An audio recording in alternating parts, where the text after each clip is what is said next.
దక్షిణ అయోధ్యకే పేరుగాంచిన భద్రాచల సీతారామస్వామి దేవాలయానికి భక్తుల తాకిడి అధికమైంది.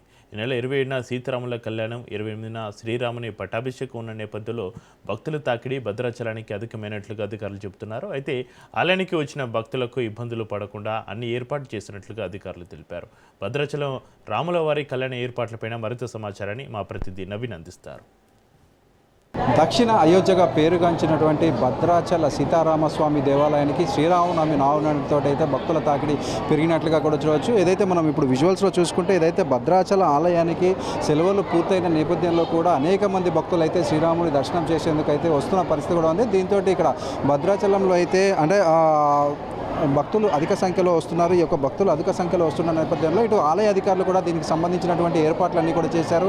ఏదైతే గతంలో ప్రత్యేక క్రతువులకు వచ్చినటువంటి భక్తులకు ఎవరికి కూడా ప్రసాదం అందకపోవడం, అదేవిధంగా భక్తులు ఇబ్బందులకు గురి కావడంతో దానిని దృష్టిలో ఉంచుకొని ఇటు ఆలయ అధికారులు అయితే దీనికి సంబంధించినటువంటి వరకు కూడా ఎటువంటి ఇబ్బందులు తలెత్తకుండా దానికి ఏర్పాట్లు చేస్తున్న పరిస్థితి కూడా ఉంది. ప్రసాదాలకు కూడా ఇప్పటి నుంచి ఏదైతే శ్రీరామనవమి వరకు కూడా వచ్చేటటువంటి భక్తులు ఎవరికి కూడా ప్రసాదం ఇబ్బందులు తలెత్తకుండా సుమారు 3 లక్షలకు పైగా కూడా లడ్డూలను అయితే వీరు సిద్ధం చేస్తున్న పరిస్థితి కూడా ఉంది. అదేవిధంగా ఇక్కడికి వచ్చినటువంటి భక్తులు అంటే ముఖ్యంగా మనం చూసుకుంటే భద్రాద్రి కొత్తగూడెం జిల్లా వ్యాప్తంగా కూడా ఎండలు ఇప్పటికే తీవ్రతరమయ్యాయి.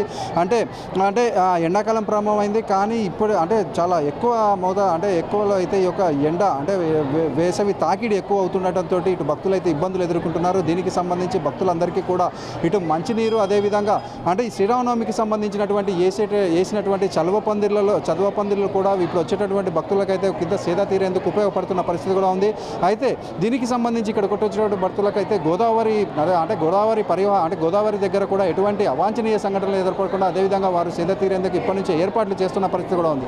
అయితే మొత్తంగా మనం చూసుకుంటే ఏదైతే శ్రీరామనవమి ఈ నెల 27వ తారీఖున జరగనున్న నేపథ్యంలో ఇప్పటికే భక్తుల తాకిడి అధికం కావడంతో ఇటు అధికారులందరూ కూడా ముమ్మర ఏర్పాట్లు చేసినట్టుగా కూడా చూడవచ్చు. దీనికి సంబంధించి జిల్లా కలెక్టర్ ఇప్పటికే అధికారులకైతే ఆదేశాలు జారీ చేశారు. వచ్చేటటువంటి భక్తులు ఎవరూ కూడా ఇబ్బందులు తలెత్తకుండా వారికి ఏర్పాట్లు చేయాలంటూ కూడా అధికారులకు కలెక్టర్ ఆదేశించిన నేపథ్యంలో ఎక్కడ కూడా ఎటువంటి అవాంఛనీయ సంఘటనలు ఏర్పడకుండా అధికారులు అయితే దీనిపై చర్యలు తీసుకుంటున్న పరిస్థితి కూడా ఉంది. కెమెరామెన్ మధుతో నవీన్, రాజ్ న్యూస్, భద్రాద్రి జిల్లా.